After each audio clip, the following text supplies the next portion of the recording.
Good morning. It's afternoon over here. And where are you today, Jen? I'm in the UK. I'm in Devon, in England. Oh, in Devon. Okay. Yeah. I was just there in June. Oh, were you? Oh, right. Yeah. One of our faculty members in one of our other programs lives down there at the coast. So, yeah. North or the south? But in the south. Yeah, yeah. I'm on the north coast of Devon. Okay. Yeah. She's I'll mispronounce this, but she's near Tidmouth. Timoth. Oh, Yeah, right. Tidmouth, Yeah. yeah. Yeah. Yeah. Yeah. So we were there's only so much you can do on Zoom, and we were trying to build and launch this new program. So I just flew over there for 3 days. We hung out on her back porch and wrote Oh, the entire lovely. program. So it was quite fun. Really nice. Yeah. And welcome, Deborah. Hello. And where are you? I am in Amsterdam. I have attended one session, I think quite a few months ago now. And I'm very interested to come back and hear more because I'm toying with the idea, or no, more than toying, I'm seriously considering. Seriously toying. Seriously considering joining the narrative coaching cohort. Okay. And I was all set to move to Amsterdam before the pandemic came. Oh, wow. I Oh, wow. had a long-time partner there, and but pandemic kind of turned all that sideways. But I actually have been back a couple of times now, and it is my favorite city in the world in many ways. So. Great city. It's a great. I left England to come here 30 years ago. Oh, okay. Have no regrets. Yeah. Wow. Yeah. One of the sponsors over some of our Haley's. I don't know if you know Haley Lancaster, but she's was quite involved in the Dutch Psychological Society, and she has a British husband. We actually met when we lived in Britain. I was doing the opening keynote for the first International Coaching Psychology Congress, and Haley was my sort of host or sponsor kind of for the organizing my session, and we got to know each other. And then she moved to Amsterdam, but he still lived and worked in Europe, in England. So they had this really strange, funny life, and it was great. It's funny how things happen, as it knows. Yeah. I see somebody else has joined, but I don't see them yet. Yeah, I see a Kay Goodman, but That is me, and Okay. I apologize that my good morning or good evening or wherever everybody is at. Forgive me for being late. I'm happy to turn my audio on or video on, but you guys, I have not been in the shower. I'm still in my bed attire, and I have an ailing, aging puppy that I woke up at 3 this morning, who, God bless him, had surgery, and he's wearing one of those cones of shame, you know, the satellite dish around his neck. Yeah. And he got sick, bless his heart, and then slept the rest of the it's been an experience. So forgive me for my tardiness and my presentation. I can come on, I can show you how bad I can look, or I can it's okay. Stay No, we don't want to make we always been on the other dogs at the park are always sort of mocking the ones that get stuck with those cones, and until their turn comes. I think the other dogs are probably thinking that they're trying to get better reception signal. Yeah. They're trying to do 5G or something. There we go. All right, and Jessica, welcome. All right. Well, there's no slides or anything for today. It's really just an opportunity for you to ask any questions about narrative coaching, about the program. And so we just keep these really informal to make sure that you get what you need. So I'm just really curious what brought you here today and what you would like to know. Jessica has I'm trying to get my system to work. Look, why isn't it working? It's a look we all recognize. Yeah. I'd be happy to chime in. Sure. David, I am fascinated by this area of coaching. I would like to expand. I should say I'd like to expand my coaching practice, but more appropriately, I should say I'd like to launch my coaching practice. I am I'm finding what I'm calling during the pandemic, lots of wonderful transitions occurred, and one of them was finding what I'm calling my midlife calling. Okay. Could be crisis, but we'll go with midlife calling. And I think I stole that from the MEA. I don't know if you're familiar with something about modern I like now. aging. Oh yeah, Modern Elder Academy. Yes, Yeah. Modern Elder Academy. So I stole midlife calling, and I'm a runaway attorney several years Were you back. all able to hear that? We can hear you now. Okay, I still can't hear you. I'm so sorry. That's Oh, okay. no. Oh, try switching on and off on your audio, closing it and then taking it down. Jessica, well, you probably can't hear me, can't you? Oh. So let me turn off this so you don't hear all the beeping. So it's the craziest thing. I studied psychology in college many years Can you ago. still hear me? We can hear you. Gosh, I'm so sorry. I don't know what's going on. Maybe I don't know. Oh. Can you log off, log back on? No, I can hear you now. I'm so sorry about that. That's so weird. That's There's no something problem. about earbuds that does this quite often, actually. I know. Lately, the Bluetooth in Zoom, any Bluetooth in Zoom are just not behaving very well. I'm finding that with my AirPods and my, Bose wireless. Anywho, I will not elaborate. So my passion was psychology. I had a very overbearing father who said, not on my watch, and did what he sent my brother to do, what he did, and I went to law school. I did it begrudgingly. It was a great education, and I don't mean to poo-poo it, but it was not me. Loved the schooling, went into practice and said, this is horrible. And I was really drawn to divorce and family issues because of probably my interest in psychology. But this law school I went to in New Mexico, the idea of alternative dispute resolution was but a whisper and an idea, and everybody was like, yeah, okay, whatever. And it has since then become an incredible force to help people, much more than what I was trained to do, which was to create more chaos. I felt like as a couple is trying to go through divorce by the very nature of the adversarial setting in the in the law judicial system in America. So I ran fast and hard. And now in my close to retirement age, I decided I fell into divorce coaching, and all of a sudden all the things that I remember about practicing law came flooding back. And I thought, wow, here's an interesting area you can help people, only help them to do divorce better. And then I, from there, got trained as a mediator. And from there, I've been helping a training academy with some of their coordination of their trainings. And so I've hook, line, and sinker find myself passionate and enthusiastic about the ADR process and how a coach fits into that. But there's still something missing. And I think the piece that for me is missing is how to coach people going through divorce. Yes, I can help them with their options in terms of, do they want to hire an attorney? Do they want to go to mediation? Do they want to do both? Do they want to collaborate?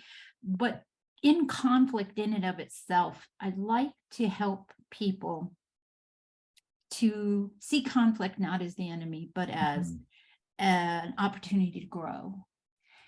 And I was hoping that the kind of coaching that I might get from attending the narrative coaching would help me help them.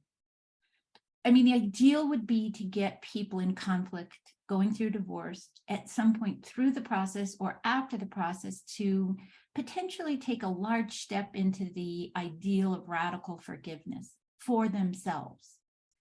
But that's a big stretch. So if I could just help a little on that path of not just healing, but healing and where apology and forgiveness for themselves and in extending it to others really brings a more holistic a completion, a closure. That would be my ideal. And I guess I'm wondering if that is even is that too lofty of a goal in potentially can I accomplish some of that by taking your narrative coaching training? Well, thank you. So we do have people in that space who have been through our program. And so one of the things when you're in a divorce, a lot of things are swirling around. And so they find that the narrative coaching helps people kind of disentangle all the ensnared stories and kind of take some more accountability for their own. So we have quite a number of people that actually use this in sort of social service, facilitative gatherings to again, help people kind of pay more attention to the stories that are driving some of their choices, some of their behaviors, some of their languages. And because we don't pretend to try to set a goal with people or to have a specific outcome, we just help them to be with what's unfolding for them.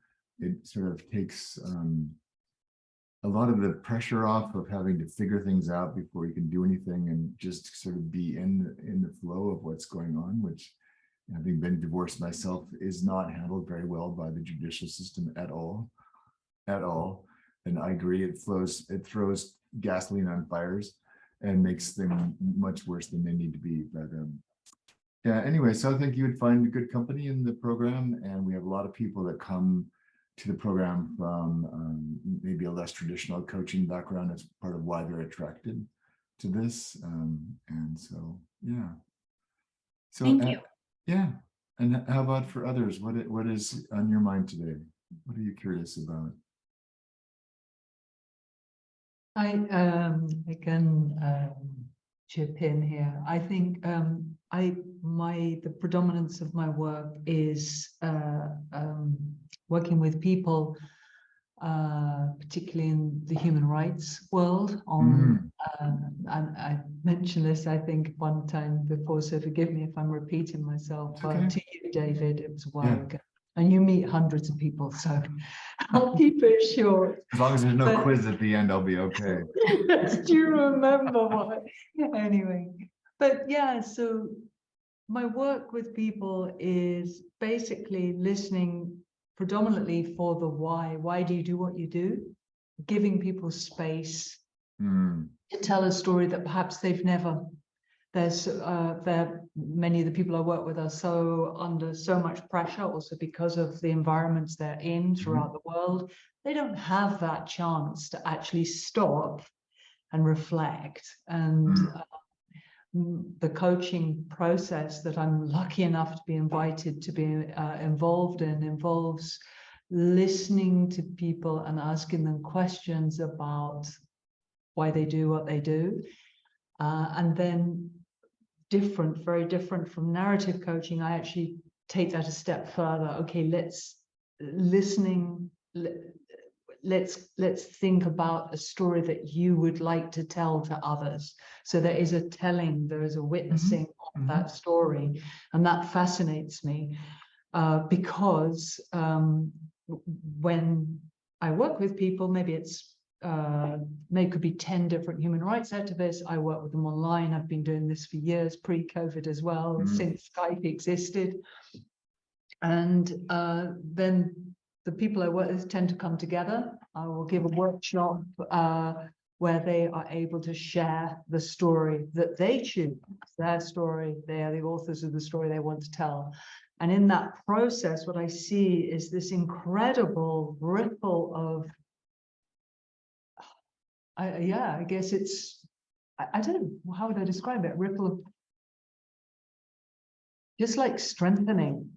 It's like amplifying experience for the other activists there, and exchange, connection, sharing identity, sharing. Yeah, so that's basically my work. I'm at the moment doing I'm on the 4th module of a master's at University of East London in coaching psychology and applied positive psychology. And I guess what I'm looking for is really a more practiced side. I find it very theoretical. I love, I mean, you know, I've really enjoyed diving into endless journals, endless papers, but I'm getting to the point where I feel like, oh, I just want, it's about humans, isn't it? I mean, at the end of the day, and then so I'm looking for that.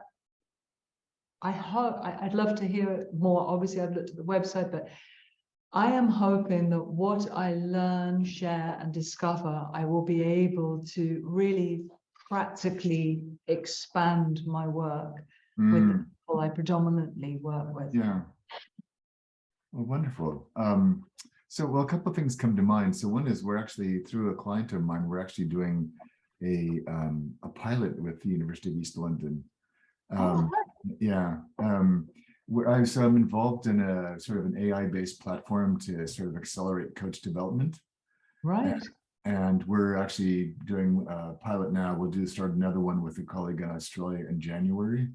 But allows you to have a video recording of coaching appear, the transcript on the same page, and then I can make comments to the video in real and when I'm viewing it. And so it's what we're seeing is that a lot of people are really, you know, it's hard to be aware of your own habits. You just do them, right? You don't even notice, like, I do talk a lot, or oh, my questions are often quite pointed, or but it's really helping them to, and then I can go in when we do the debriefs, and we have, rather than relying on memory, we can actually see the video itself, and let's freeze frame this. So what was happening there? What were you thinking? You know, what did you notice happened as a result of what you chose to ask? And so we're going to incorporate it in our, speaking to your interest in practice. So we're starting graduate programs next year for the first time, using the platform to do nothing but practice and get feedback on practice. So that's part of what's in the mix.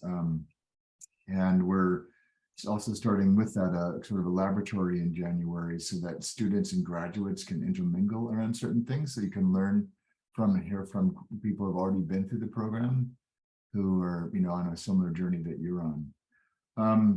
The second thing that I think that I would offer that narrative coaching brings, Deborah, for what you're looking for is, you know, you talked a lot about, you know, sort of you listen to their stories and then you kind of help them figure out how to tell a news story, which, you know, is challenging in those kind of environments.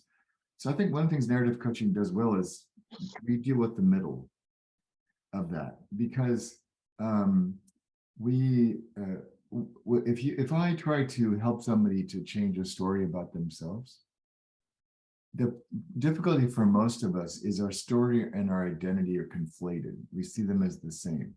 Yeah. So if you try to change my story, I feel like you're trying to change me.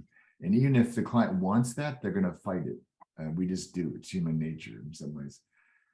And so a lot of our work increasingly over the years has become much more somatic and much more experiential, so that they can, and part of how we do that is we separate the person from their story. So we do a lot of what, you know, Michael White used to call externalizing, and others. So we ground the person in the story space, and we teach our coaches to fully accept and receive and be with whatever story is presented. And so that there's without trying to change anything. And then, because then people start to trust us and trust themselves. But then I've just found over the years, if you go right at the story in the beginning, the story retreats. It's very shy, actually. And so we separate the story out. And so we start, after we've advocated for and witnessed the human, we then advocate for the story. what is the story out of the millions of stories they could choose to tell? Why this one? And it's often not, there's not conscious reasons, but, and then why, what is it that the story is trying to get our attention to? And so what I've found is that when people can observe their own story away from themselves, they're much more able to notice it, like, oh, that sounds ludicrous when I look at it that way. Or what was I thinking? Or, well, I could, going back to the original story, I can see where that story came from. So then they can start to kind of work with the story out here. And then we sort of think of it as a loving mirror that, we bring that closer and closer to, like, what would it mean to bring this back into yourself, but now in a transformed fashion? What this means is that when they can become more aware of themselves as they're telling their story. So in the second half of what you do to tell a new story, they now feel it in themselves. And they now own it in themselves because they've helped to create that story. And so the story and the body and the mind kind of, we tease them apart, and then we help put them back together. And what we find is that people come to feel their new story before they can tell it. Otherwise, it's just words and platitudes or, social norms that guide what they say. And so we often are, they are telling their story in many ways through their facial expressions, through their body, before they even sometimes have language for it. And then, and so that allows us to do what we call serious play. So we start playing with elements of the story. We teach you a lot about how to identify key characters in the story, which often represent projected parts of the person telling the story. So why is your annoying boss in your story again and again and again? What is your boss trying to help you realize about yourself? And so we have we want, the last thing I want my clients or students to feel is like they've been coached. I don't want people to feel coached. I want people to feel met by another human who's creating a space for them to discover what's true about themselves and what's true about their stories. And so the model itself was never designed as a coaching model. It's really just a change model built around a rite of passage. So my first degree was in sociology. So we are unlike pretty much any other coaching methodology on the planet. We bring the social dimension right into this because they're in the stories, right? So we look at the context in which the story was formed, the context in which the story is going to have to be told, and how all that is shaping how the story is coming together. And, and so we are just coming alongside a human trying to change. We're using the model not to devise steps, but more to notice where are they on that journey and what do they need next. Great, yeah, thank you.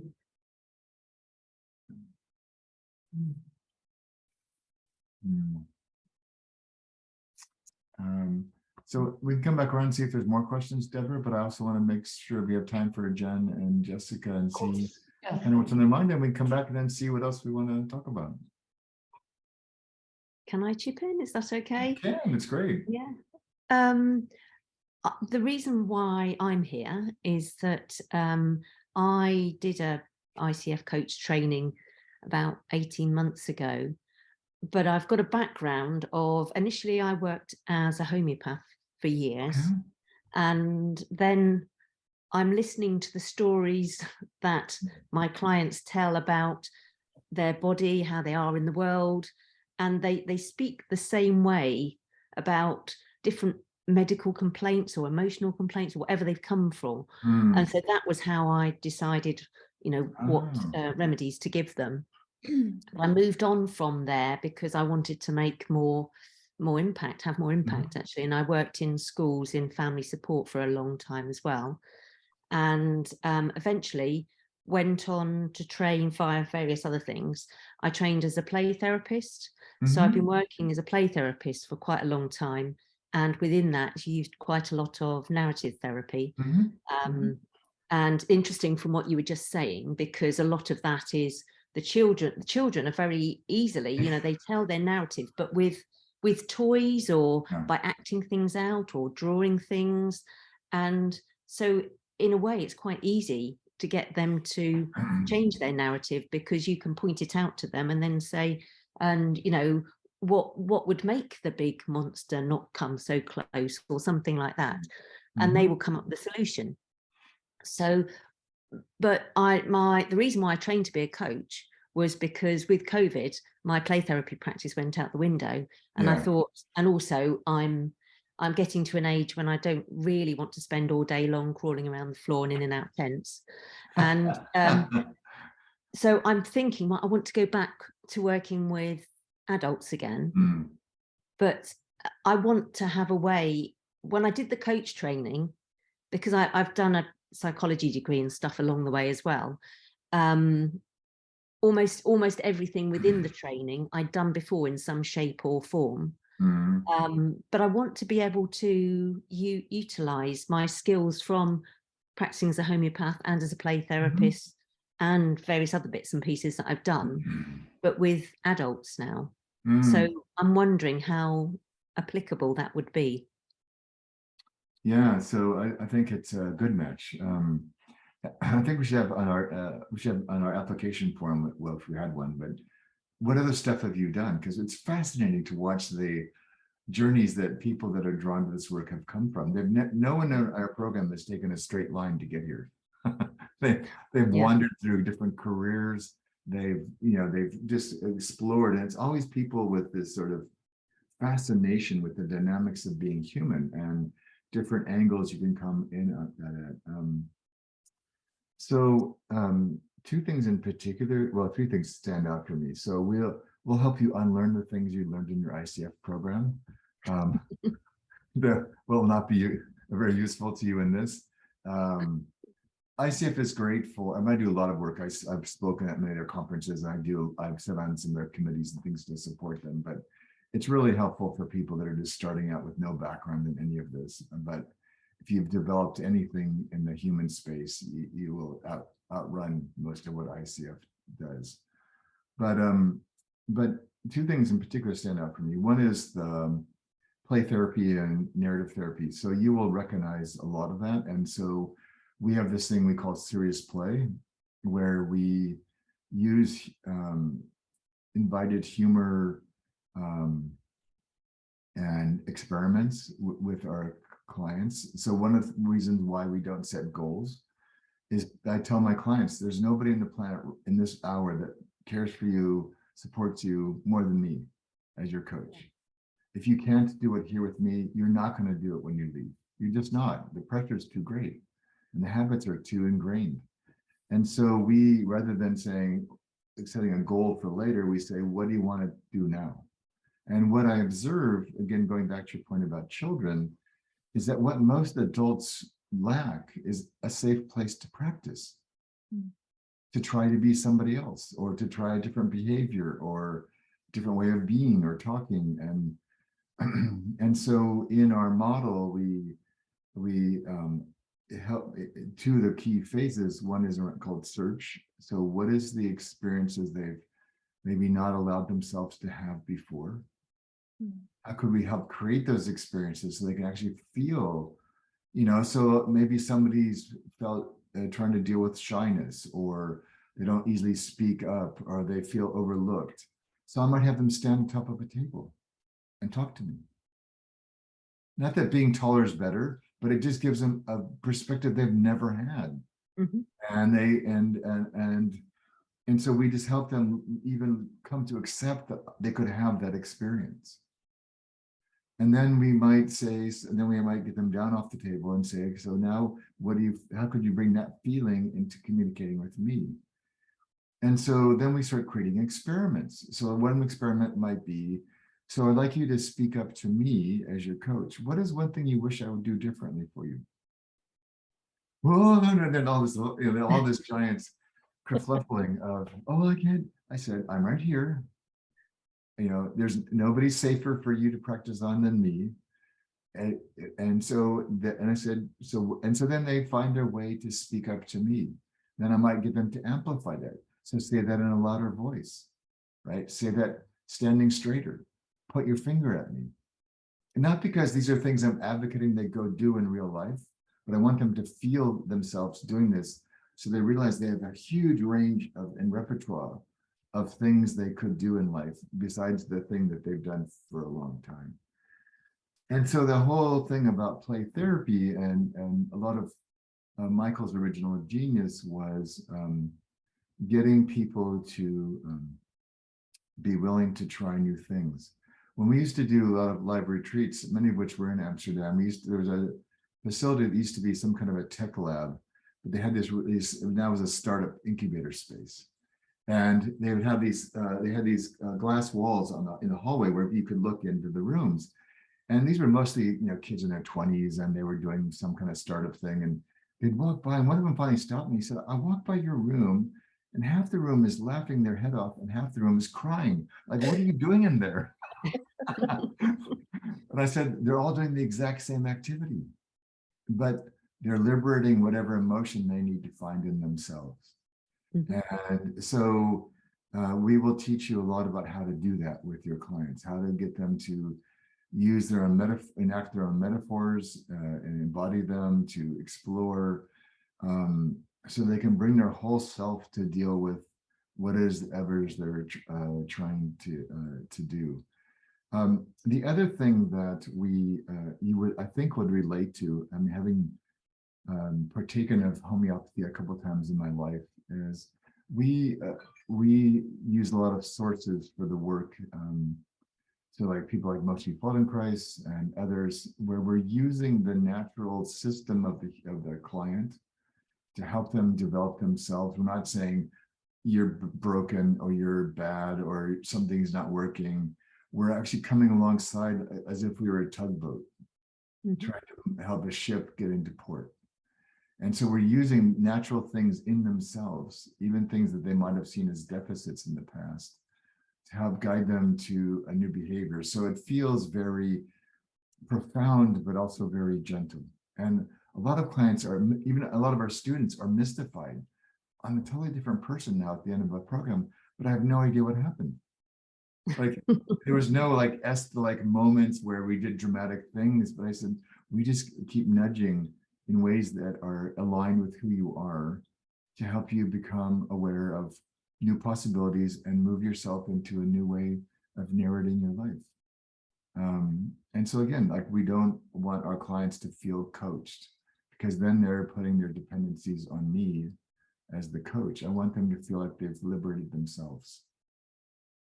And so because it doesn't matter to me as much what happens in coaching. What matters to me is what people can do as a result of having been in coaching. So that's where we put our energy, what they can take with them, not how fantastic they think we are. Yeah, thank you. Yeah.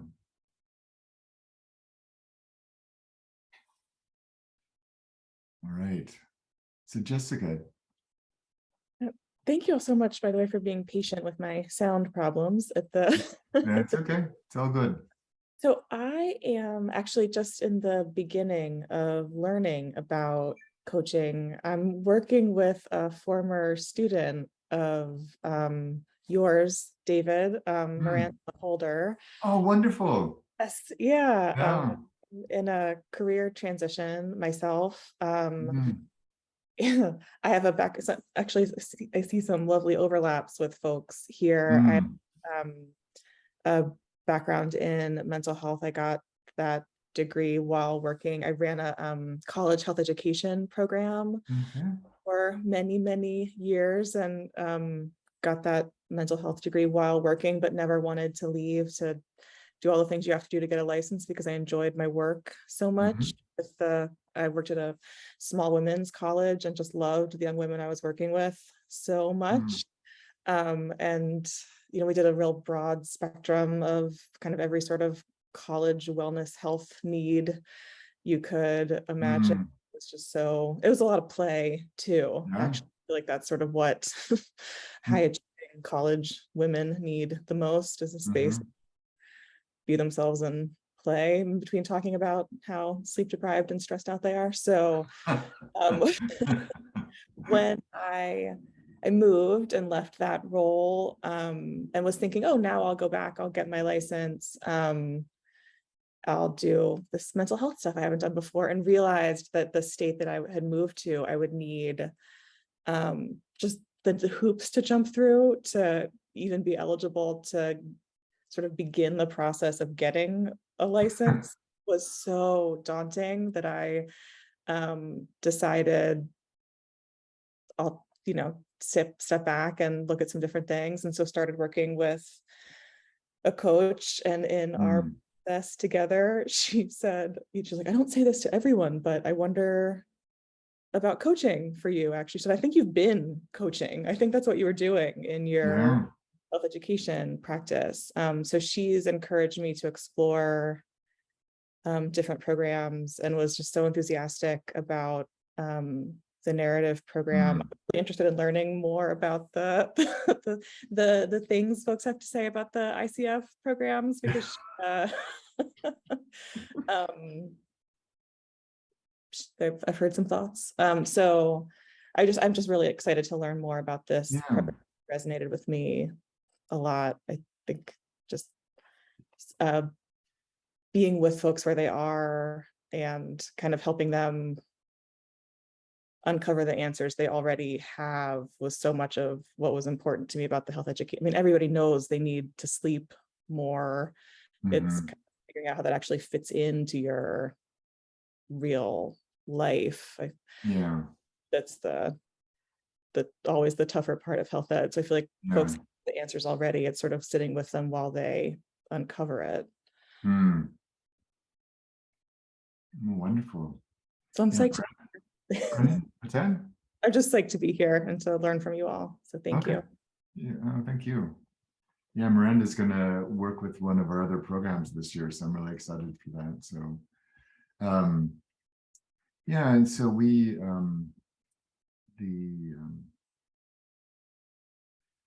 so I created narrative coaching about 20 some odd years ago in the middle of finishing my PhD. And I thought that I'd do something useful with this to justify all the investment in that. And I was already doing a lot of sort of managers coach, leaders coach programs back before there was really any books or much.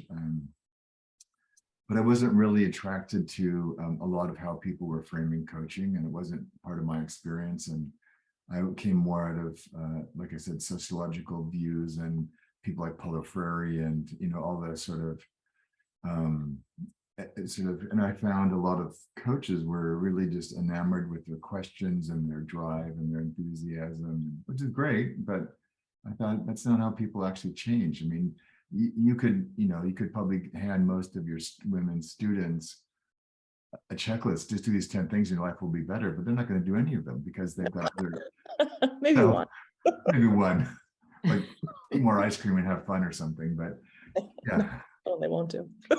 What's that? That's the one they won't do. Study. But so we sort of invert the usual paradigm that normally coaches are, after a while, if they're not careful, they start thinking more about their next question as opposed to what's actually happening in front of them. And so we start with listening, not talking. And so then whatever we ask of the most, not always, but much of the time in narrative coaching, what we ask is to ask the person to inquire into their own experience. So what did you notice when you just said that? Or here's what I saw in your face when you got to that part of the story. Tell me some more. Did you notice that? Well, what sense do you make of that? So we're helping deepen the person's capacity for self-inquiry and self-awareness. And so we don't do it, and our much of our time in narrative coaching is spent in our first phase, which is called situate, where we're just witnessing who you are and how you are, helping you be aware of yourself. Notice any judgments that come up about how you are and who you are. And then we often keep returning to situate. So it's probably the most frequent feedback I give to even in our program is there's nowhere to go. Just be here now. And so particularly when a client's had an insight, there's this huge rush. We all feel this. Because we want to take them. What can you do with that? No, they just had this insight for the first time in their life 10 seconds ago. There's nowhere to go but just to be with, wow, that's a really interesting insight. How does it feel to be aware of that in yourself? And so what we find is, and I think our programs have done well during the pandemic, because one of the things we're realizing is that we're often in too much of a hurry.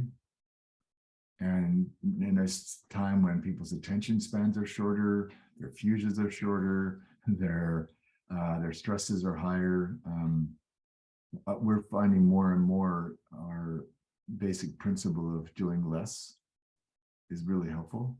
We have 6 principles, but the first one is kind of covers all the other ones and pretty much everything we do, which is everything you need right in front of you. And so we don't bring in lots of fancy psychological words. We don't bring a lot of technical language in. We everything we need is in the story, everything.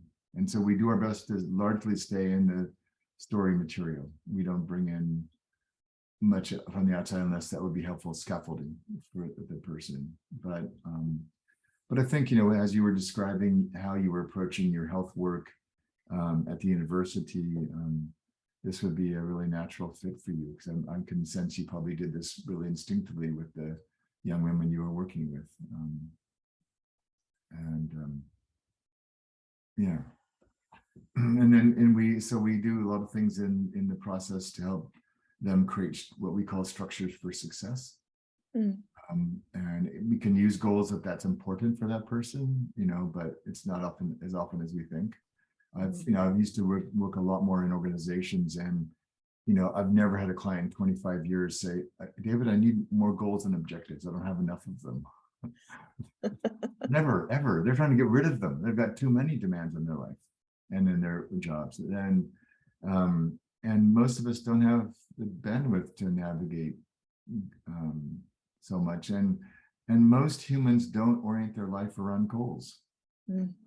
They just don't. I mean, I think it's a fantasy. I mean, yeah, if you're an elite athlete, yeah, you've got pretty clear markers around time or whatever. If you are in sales, yeah, if you don't generate sales, you don't have a job. But goals is a really sort of, for me, a very Western mechanical kind of capitalistic kind of construction, which is helpful. So goal theory is great. We do better if we have something we're aiming for. But goals themselves create more havoc than they do good for most people. And so we've developed other ways for helping people achieve what matters to them.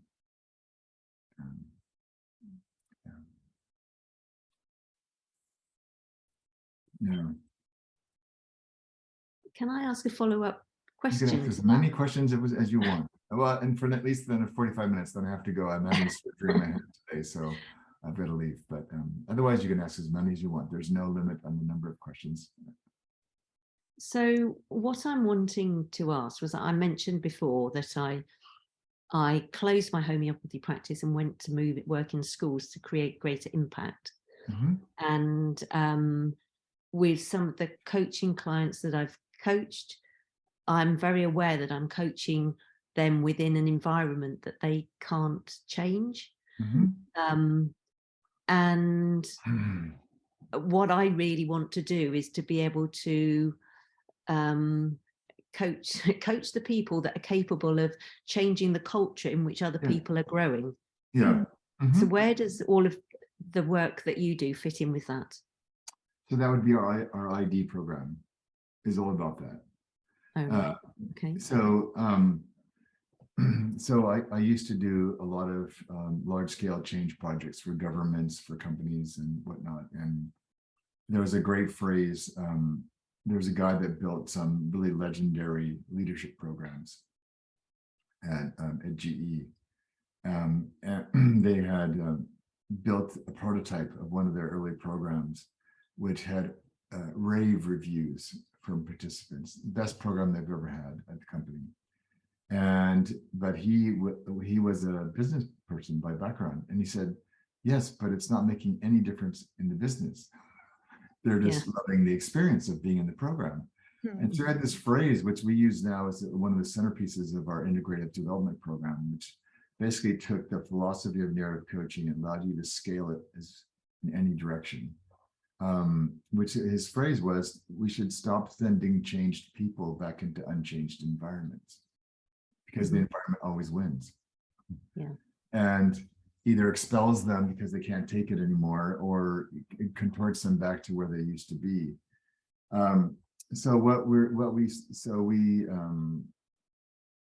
we suggest people start with narrative coaching because it's much more approachable. It's much more familiar to what they would have been trained in before. It's at a scale you can practice. It's one-on-one or maybe one on a small group. And even in that, again, the sociologist in me we bring things into the program to help them. Like in most coaching, most coaches focus on the session itself. Like I said, I will give 150% to my session, but I'm most interested in what they're going to do when they leave. And what I find in most coaching is that they'll set a goal, or they'll set an action plan, but there's almost no support for the person going home, which is where it all falls apart. They go home to screaming children, or they go back to work to a bad boss, or the whole culture of their school is dysfunctional. And it takes a very heroic person to stay and do their work in a space that doesn't support them. So we build some of that in, so we help people be much more conscious when they leave, that they're not going to be, two things. One is they're not going to do anything for the first time. So anything they want to do differently, they've already done with us numbers of times in sessions. And then the second thing is, we're not going to have them go into the worst possible part of their environment. I said, who's the person who loves you the most, who's been waiting for you to realize how wonderful you are, or this new part of yourself that you're now bringing out? Go do this with them, because they're going to love you and support you. And if you fall on your face, they're going to pick you up and ask you to try again. But I said, don't go into the hurricane trying to adopt this new behavior, or to your adversary, because they're much better at this than you are. You're brand new at this. So we do try to create a contextual awareness in our clients so that they're smarter about what they do with what they're gaining from narrative coaching. And then if you want to take what you're learning in narrative, what you learned in narrative coaching into facilitation, change management, leadership development programs, culture change, then the integrative development program is the place to go, because that will allow you to scale and completely transform how you do what you do. So like, I haven't done a traditional training for 8 years. I'll never do them again. It's not a good use of my clients' money. It's a waste of time, frankly, most of the time. And the variance in outcome between an average program and an excellent program is almost zero. Even though the experience might be much better, the actual outcome is negligible most of the time. It's because the whole construct of school, university, training is a paradigm that was never, it maybe worked 100 years ago, but doesn't work now. So we've basically developed a body of work to help basically every moment in a workshop or in anything become a coaching opportunity. So that everybody gets to decide, because ultimately what we're after in all programs, but particularly in ID, the primary variable we're interested in is readiness.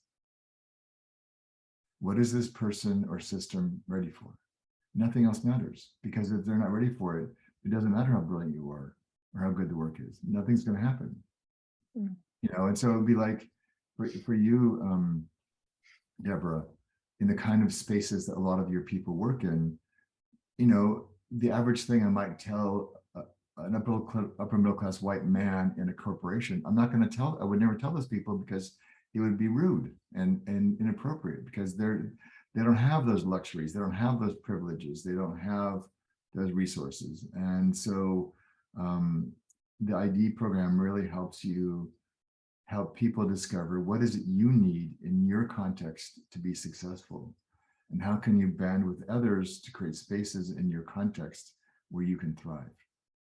And so we've built whole organizations, rebuilt them from top to bottom over the span of a year or two by self-directed, socially supported interventions they create themselves. And the training, whatever training we get, is most often done by people that excel at skills that are already in their organization. And we don't do any development until they realize they need something. And even then, you could have 20 people, or maybe take 8 people in a team, saying we're realizing that there's a lot of conflict in us trying to bring about change, and we're not very good at this. Great. So what do you think you need to learn about conflict? So then we would just gather stories, like, tell me about your life experience with conflict. Tell me when you've seen conflict go badly, when you've seen conflict go well. What do you notice about those things? And how do you handle conflict in this culture, in this organization? Oh, we just suppress it. Well, how's that working for you? Not very well. So what would you like to do differently? We need places where people can talk openly about things that they're upset about. Great. So how could you do that? And so then I might bring some skills way down the road to that, but mostly they identify those needs when they bump into a barrier in their own attempts to change themselves. And then they look around, what resources did you already buy from some other training? What people are actually pretty good at this that could teach you? And if you still need some things, which is not nearly as often as you think, then then I might be able to help you with that. But most of the time they don't need me in the end. And so when I'm done, I leave and they don't need me anymore, which is great. That's my success.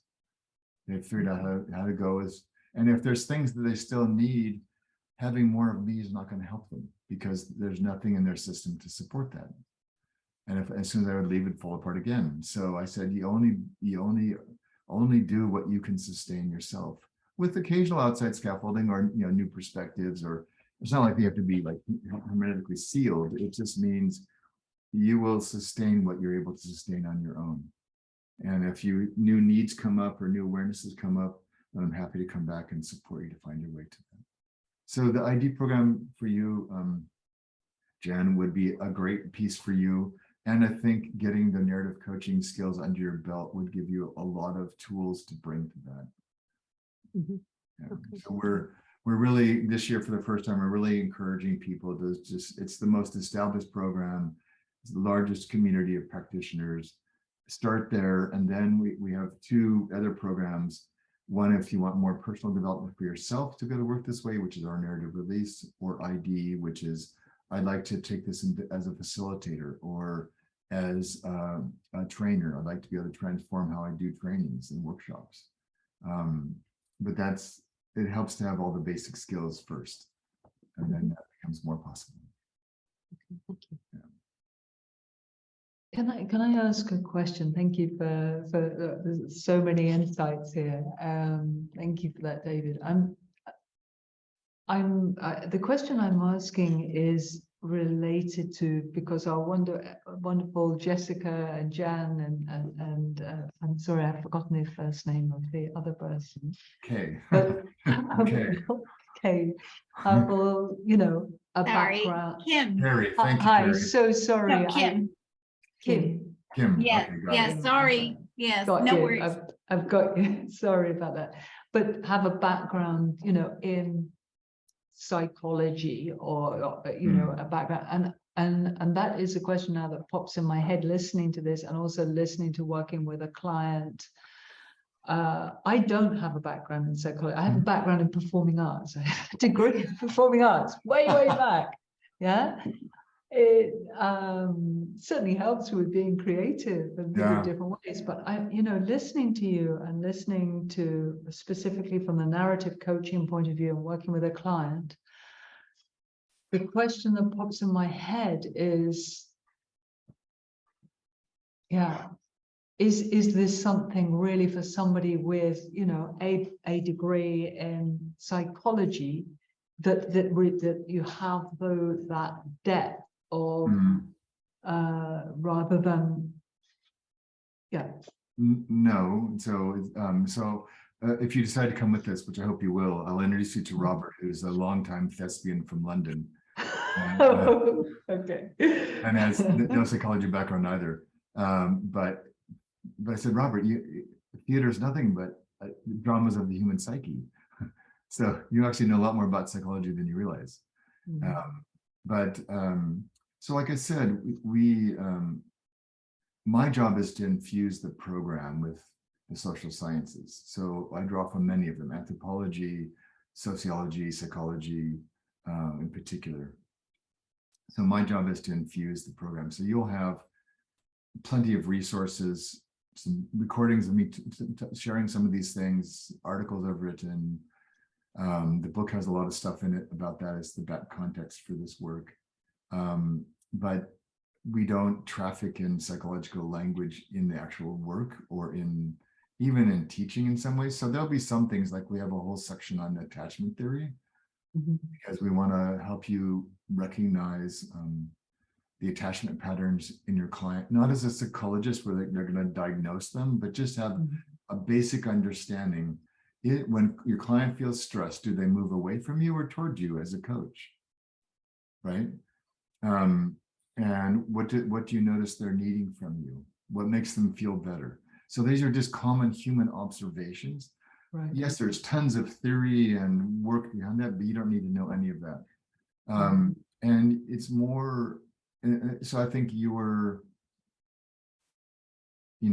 audience that you work with, I can have to imagine, it would be in some ways like inhabiting a character in a play, but you're having to track all kinds of variables that the average coach would not, because of the circumstances your people work in. They're very, I would imagine, very both dramatic and nuanced.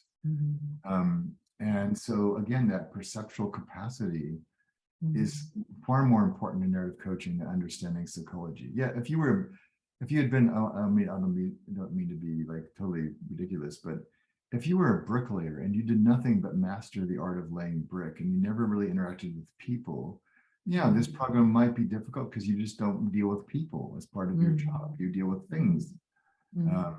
And you could be, secretly quite good with people, but that's not how you would have spent your career. So it's something against them, but so I think you'll be fine. And there'll be people in the program who have psychology backgrounds and many who do not. And so I think you'll be fine. And then if at any point you feel stymied by something, I can always point you to, like, here's 2 pages you could read and understand the basics of what you need to know. But yeah, I think you'd be fine. Okay, thank you for that answer. Yeah, I've been kind of like inundated in the last year or two from my UEL positive psychology and coaching psychology And the reality is that some of that's, I used to teach in those kind of programs. I stopped because you're never going to use 95% of that.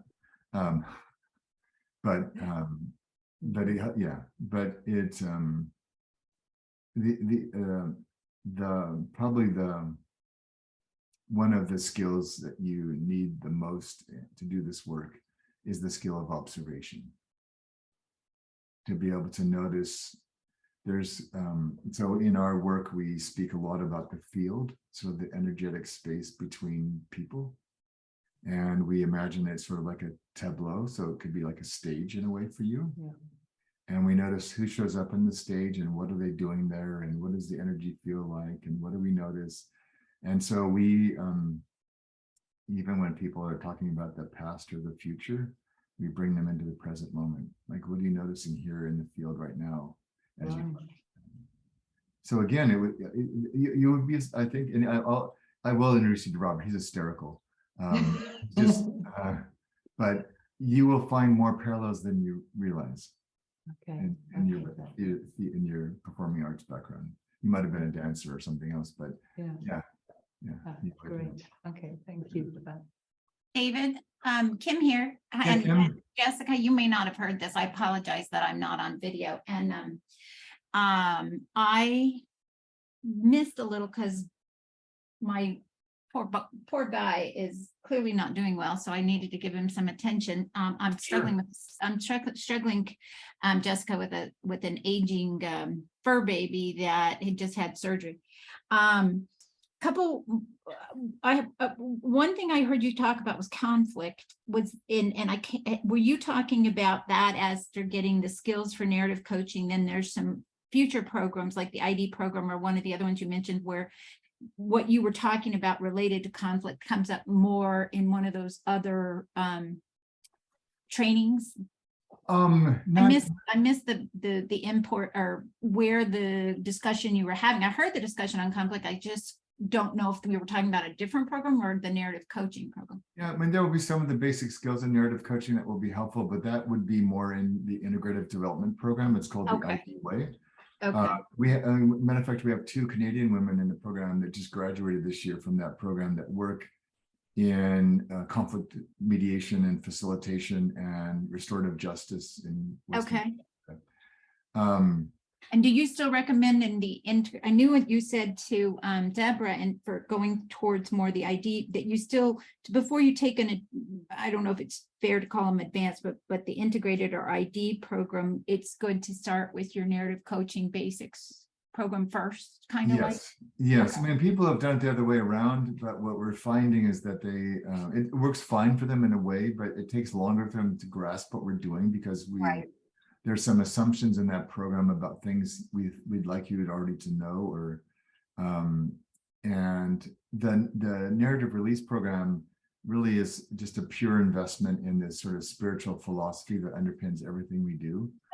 And so when we get to the ID program, it basically allows you to take the best of what we teach in narrative coaching and apply it in any moment in time. Okay. Which is what a conflict is. What conflict often is things that are brewing that flare up in a moment in time. Right. And it's that moment in time where somebody says something that you don't like, and the philosophy that we teach allows you to self-regulate, to show up. How do I want to be in this moment now? Right. And so then the ID program basically teaches you how to create those moments, how to deal with them when they come. So that when you're in a workshop, how do you recognize an opening for somebody to learn something? Okay. Right? And how do you help them step into that moment to actually capitalize on what we call a developmental threshold zone? Like what is available for them to learn in this moment in time? Or how do you notice when you're about to be hijacked by emotions that are going to derail you? How do you notice it as it's happening? Right. Okay. So that I've done quite a bit of work on not anything but on the polyvagal theory and wanting to bring more of a somatic approach to coaching, to even potentially mediation, and if not during the mediation, then maybe coaching people to prepare for mediation by understanding kind of what you're saying, and the somatic approach to regulation and triggers before you get derailed, and how to. But is okay. Well, that's exciting for me. That another question though that I have is on the 2 things. When you hear you talk about observation, energetic field, my practice, at least what I'd like to create, is a primarily online practice. And I know we're going to be educated in part of your program through an online education. Do we learn skills for these types of things that may be a little bit different when we're faces on a screen versus when we're face to face in the room with somebody, with our clients? Yeah, so we've all gotten quite good at being on screens, and it's not nearly as bad as we thought it might be. And there's things that are easier to do when you're in person. There just is. The screens will no matter how. I'm not interested in the metaverse or any of these things, but there's things that we just can't do. Honestly. Right. Full stop. So, but because that's how most of us work now, the vast majority of what we teach you can do fine online. Okay. So we, it takes so we do a lot of work with objects and spaces of where people are. So if I was coaching Deborah, I might get her to move back or change her camera so I could see more of her room. I might Okay. invite her to go sit in that chair that's actually her office behind her. Sit at the chair. I might get her to hide behind the palm tree. You never know. So Okay. you can get creative in this. But I will say, like, there are references to things like the polyvagal theory in our program, but we don't teach them. Okay. There's rafts. You could read 24 hours a day and still not crack all the Right. stuff that's available in this space. So more information doesn't change anything. Right. Otherwise, nobody would smoke. Like, just nobody would smoke. Like, it's like obvious. So, but they smoke even though they know it's going to kill them, Right. so we try to really, and I've published probably more than anybody in coaching that's not at a university. So I find the information fascinating. I like thinking and bringing new ideas and new work into this space. Right. But that's all there, like in the library around the program. You Okay. can read as little or as much of that as you want. Right. Some of it's helpful to kind of like when you want to know, well, like, why is this true, or why does David believe this, or why is he teaching us this? Right. But you could be an expert on the polyvagal theory and be lousy at self-regulation. True. Very true. So it's not going to help you. Like all Right. those, and so yeah. Yeah. So we have a No, lot of I recovering. appreciate that. Yeah, I Yeah. appreciate that. And I am just like you. I have a tendency to ask why about everything, and then I have to do these deep dives, and then I get lost in theory. And I realize that where I'm struggling is now that you have all this information, how do you apply it? And I don't have what I've learned as a coach so far. I don't like it. Doesn't resonate for me. I'm being disingenuous in Yeah. following these coaching protocols. Yeah.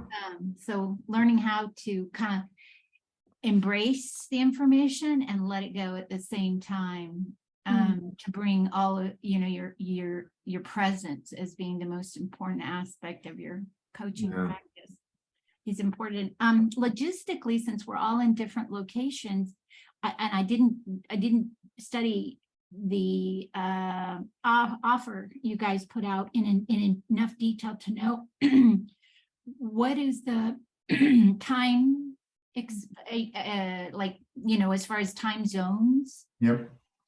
So we have 9 modules. In the module, there's four weeks of sessions. 3 of them you can come to as many of them as you want. They're all recorded, so you can watch them at any time you want if you miss one. Every live session is offered twice a day at 6 p.m. Eastern time and 10 a.m. Eastern time.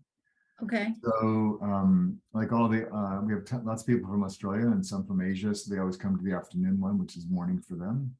The Europeans all come in the morning because that one in the afternoon is too late for most of them. So you can just come to the one that matches your schedule. Perfect. And like I said, they're all recorded, and everything will be available in your resource center. We're using our own ID work to continue to transform our own programs. So this year in particular, next year, we're going to be focusing more on practice and putting even more content in the library. So you can read it as you so choose and when you so choose.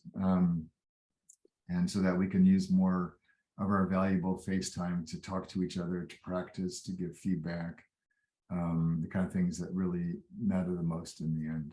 So Perfect. That would be my next question was, is there some opportunities to try some of this stuff on? yeah, there's lots of them. And then yeah, so we have one whole week each module, which is nothing but practice, and we're going to do more of that as we kind of shift the program a little bit for next year. And then for our new graduate offers, we're going to have tons of opportunities to practice and get feedback. And one of the things, like for me professionally, one of the things that's really interesting, which will play into this program next year for the first time, is I'm doing a project with a colleague of mine who's in the wellness and health coaching space, and it's been very, very successful at that. And and now we're getting involved in trying to understand what does it take to create a true masterful coach. She said, you know, with ICF and others, they get to a certain point, they don't really understand mastery, really.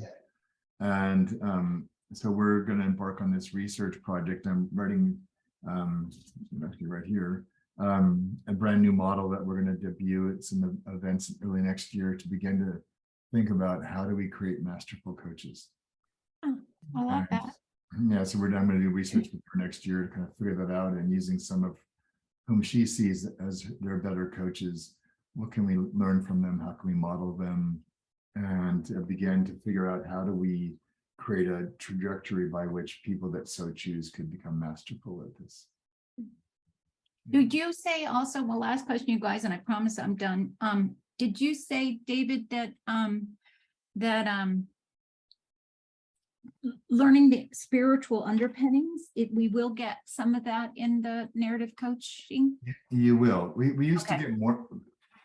We teach more of that because, like I said, a lot of my beginnings was teaching sort of a somewhat commercial, a somewhat sort of sanitized view of narrative coaching in companies.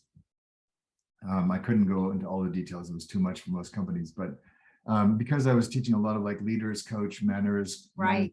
coach programs, I realized that the coaching skills were not making any impact because they were thinking about coaching as a manager and as a business person, not as a human or not as a coach. Right. And so I started to realize that and this is even in the RID projects, everything was about mindset. You know, I did a lot of work in healthcare and in schools. And I said, but if you're coming to coaching with a medical mindset, you're not going to be a good coach. I guarantee you. So I had to help them look at their entire practice from a coaching mindset, which was what allowed them to then use ID to completely change how they delivered services. So we used to teach, because there was a lot of unlearning of old coaching habits that never really worked, but they were wanting to let go of those. But that took a long time. What we found was that people would get to like module 7 and go, I get it now. We have like 2 modules left. And so I said, well, I think we can actually get there faster on the philosophy, but also not have to get so far, and let them get some philosophy, try some skills, get some more philosophy, try some skills. Nice. So the narrative release program is nothing but the philosophy, and particularly around dealing with issues like trauma and grief. But you'll get plenty of that in the narrative coaching program, because otherwise some of the skills won't make sense and they won't seem doable. Like, what do you mean I'm not supposed to ask questions? And so you'll get plenty of that in the beginning to serve for what you'll need for the narrative coaching skills themselves. Thank you. Yeah. Can I ask another question also based on the practical question that Kim started with, Sure. which was, yes, so 9 modules. And I mean, it's a very practical question. How long is the session? I know it starts at 4 o'clock my time if I'm in Amsterdam, but you know. Yeah, so they're all the sessions that are live are 90 minutes. Right. They're all of them are the same. They're all recorded. We're doing something differently next year because one of the trends we're seeing is that, which I expect to repeat this year, but last year only about half of our participants chose to get certified. So then it created this sort of thing where for some people the assignments were too much because they didn't want certification, but for the people that really, really wanted certification, it wasn't enough. And so we're going to separate that out. A lot of people just want the experience and they have an amazing time. They say, I don't need more certifications. It doesn't really mean anything to me. So the 9-month program, you'll get a certificate of completion. For people that are part of ICF, you get credit hours you can use towards certification with ICF if you want that. And then people that want to get certified by us and so they can designate themselves as a certified narrative coach can come back and take another half-year program that's all about practice. feedback, and really sort of making the certification more robust. We also found that because people have been on quite a transformative journey for themselves by being in the program, they don't want anything more for a while. They want to just absorb, like, what knowledge has happened to me, and what was this? It was amazing, and it's always very positive. But they said, and so the programs end usually around the early 1st of October, and they've got 3 months off. Then they could come back and start certification in January, or they could wait till July and start. Right. Depending on what they want to do and how much energy they have,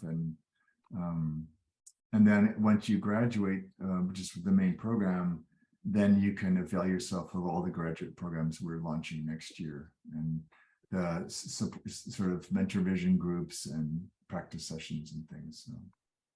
Okay, that's clear. And is that information on the certification course? Is that on the website? No, because we're not going to start it. Okay. We're not offering it next year. Yeah. Because everybody up to this point's already been certified and wanted that. So there would be no audience for it at this point. There'll be audience starting in 2024. Got you. Okay. And so it'll be offered twice a year in January and July. It'll be 5 months, about 4.5 to 5 months. And we're doing we're starting some smaller things before then for current graduates, and then we'll kind of fold that into the certification as time goes on. Yeah. Great, that's good to hear. And is the second question that I had practically is, part of what I really love about the UEL postgraduate course is that we work together, we do group coaching, we work in triads, and I find that, and also we connect a lot. I mean, I seem to be in so many different study groups, and I love it. It really adds richness to the learning. How is that with the narrative coaching? Yeah, so the third week of every month, you'll have opportunities you'll be in a mastermind group with people in your time zone, relatively, as much as we can. And within your mastermind group, you'll be divided into peer triads. And so you have a chance to practice. Like I said, we're doing more of that this year, so we have more practices for you. You also will have another thing that we're doing next year is we're giving you a membership in our laboratory. So half of it you're paying for, and we're gifting you half of it you're for free. And in the lab, there'll be opportunities for you to meet up with and connect to and even practice with graduates, which will be really helpful. And we know enough about adult development to know that you'll learn more from them than from me in some ways, because they're closer to where you are. And we learn best from people that are just a bit ahead of us. So yeah, you'll have that opportunity as well. And then we have a lot of our mastermind groups, some of our mastermind groups, and a lot of our peer triads that still meet years later. They just keep practicing. And then when we bring the new platform online, they'll have a chance to record each other and give each other feedback, and it'll just completely accelerate their capacity to get better at narrative coaching. Yeah. Thank you. Yeah. Deborah, I can say from my unique experience, my coach has really generously, unsurprisingly, put me in touch with a number of other coaches in her network just to learn about folks' different styles and folks who've been in different training programs, but also has connected me with folks that she met through this training. And from what I don't think they were faking it. Their relationships were just so strong. No. And So real. like Kathy Washburn? To see. Like this? I have to look back at their names because she's introduced people off the top of my head, but it was so interesting to learn about them from each other, and they seem to have such strong relationships. Yeah. Sounds great. Yeah, Miranda they were part of an amazing mastermind group in their program, and so yeah. Oh, nice. I have another logistical question with that. The 10 a.m. and the 6 p.m. Eastern cohorts, if you're in one, I would imagine you need to stay in that one, or can you kind of go back and forth if schedule changes? Do whatever some people come to both. Great. Come to whatever one fits your schedule. Okay, great. Yeah, it's the same content. Yeah, and most people tend to stay with one that fits their time zone better. But if you're like busy in the afternoon, you want to come to the morning one, that's totally fine. You wouldn't miss a beat. Thank you. And that also reminded me, I mean, obviously you don't know at this point, but what can I imagine? How many people are we normally in a group? I mean, how big are the groups? That's, I Yeah, guess, so the basis of my question. Yeah. this year we have 50 people in the program. I'm guessing kind of where we are with numbers now, we're going to end up between 50 and 60 in the next cohort. But it's, you know, the thing that makes me really happy in many ways is there's just so much joy in these people that come to this program, because they just have a good heart. They're funny. They come from eclectic backgrounds. Like I said earlier on, people that are attracted to this work tend to not live their life in a straight line. So it makes for a really rich and diverse group of people. One of our running jokes is that people come to the program for me, but they stay for each other. So, and then, which is how I want it to be. I don't want them to stay for me per se.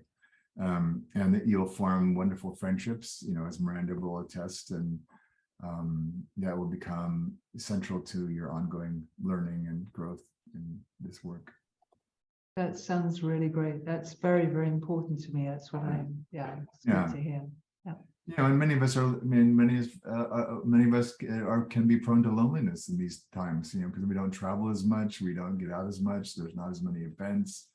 People are a bit more paranoid about, you know, being around, you know, it's having these human connections is vital, even if it's on Zoom. I mean, with the woman that teaches in my narrative release program with me, I'd known her we had become very close friends, and she was on our faculty. And until June, I had never met her in person. And she came to a retreat that I did in the UK, and then I went to see her a couple months later to work on the course. But we only knew each other through WhatsApp and Zoom. So building those relationships is important for the program and for each other, and so we try to foster that as much as we can. Can I just ask you just to speak just a little bit more on the, although almost all the coaching that I've done has been online, obviously all the work that I've done before has been in person. And I suppose it's for me, what are the difficulties and what's kind of missing from a course that's taught online, and how do you try to overcome that? Because ideally I'd like then to work in person more than online. So a couple of things. So we every module has a series of assignments. Again, they're not there for you to choose from, but a lot of this, so one of them is called a stretch assignment. So it's kind of more of a personal reflection. And we encourage people to, if it's at all possible, if there's anybody in the program that lives nearby, to go do that with them in person. So we encourage people to meet up.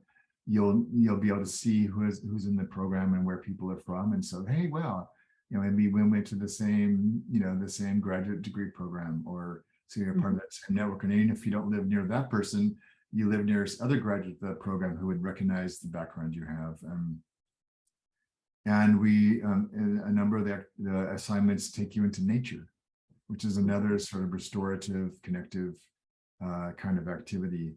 And like I said, we're doing even more now going forward around practice. And so we're giving people assignments and talking about things they can do in the course of their daily life. Like, how would you talk to the homeless people on the street differently? You know, how would you, can you bring kindness to whatever you're engaging with that day? How can you practice this with kids or loved ones if they're around you? And so we're just trying to create as many human contact points as we can with the practices and the assignments, recognizing that it's still limited for many of us just because of the nature of life these days. So, and you start to realize that when you start thinking about coaching as an observational activity, you can actually see way more than you think, even across a Zoom screen. Mhm. And you just have to kind of like breathe and kind of be with the reality of what it is. And yeah, and Okay. yeah. So I don't, it doesn't seem to be a barrier to most people. Mhm. And it's hard. It can be hard. I mean, it's a different ball game for, especially for those of us who are like me. I used to fly all the time and do retreats and workshops, and I love that. It's the happiest, is the most enjoyable part of my job. And now I can't, all right, and I don't. And so I've learned to make this work really well for me. And so I feel like we're having a lovely conversation right here. I've never met any of you, and I think we're doing fine. And you'll get better and better and better at this. Mhm. Yeah. And it was still, and it was weird to be in person again. Like when I went to UK in June, none of us knew how to be on a retreat. We're like, yeah. It was really, and they were having much harder time being vulnerable than they realized, because they hadn't had to be vulnerable in 2 years. And so it was wild. So yeah. I'm just curious of the lady that you went to Teignmouth to meet. Yes. What was her name? Carolyn. Yeah. Carolyn Sargentson. Yeah. Sargentson. Mm-hmm. Oh, right, Yeah. okay. Well, if you're down that way, go look her up. She's fabulous. Yeah. Okay, thanks. Yeah. I think it's interesting what you brought in, Janya, about that, being in a room with you can actually touch another person, and the miss. I've sometimes, even though I've worked on Zoom for years, but I love being in a room with real breathing people. And funnily enough, the question sometimes that has popped in my head recently is, if we think about observation and observing people, one of my lecturers said to me a couple of weeks ago, oh, she works on Teams. She said, I love Teams because I can see everybody in front of me and I can watch and observe everybody's body language. And I said, I challenge that a bit, because right now I haven't got Kim, but I've got wonderful Jessica, Jan, and David, and I can see you, but we're not really looking at each other in the way we would if we were in the room together. Correct. And that means that if I'm looking at Jessica right now, my eyes are going down to the left of the screen, looking at you, because you're on my bottom left, right? And so I'm fascinated by this, actually, because I feel like we can misinterpret body language, and by observing and thinking that we're, oh, how wonderful, I can see 4 squares or 10 or 12 all at once. And I think we're open to misinterpreting. Yeah. I think the thing, yes, I do agree. And I miss like the collective energy of a retreat where you have 30 people in a room and they're sort of, feeding off each other and they're excited. And it is a wonderful experience. I think the thing that really helps us in narrative coaching is we're not interpreting anything. And so we're just reflecting what we're observing as best we can.